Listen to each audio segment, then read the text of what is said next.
spinach salad. Nilagyan ko po ng strawberry, blueberry. Nilagyan ko po ng konting strawberry, tsaka po mandarin.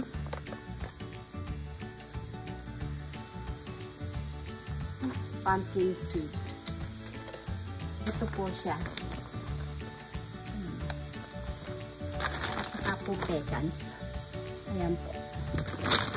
Kung gusto niyo, lagyan niyo po ng boiled egg o avocado.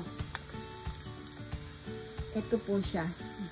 Pagkakainin na po, lalagyan niyo na po ng goat cheese or parmesan cheese. So, ano pong cheese ang gusto niyo? Ilan po? Lalagyan po natin ng cucumber.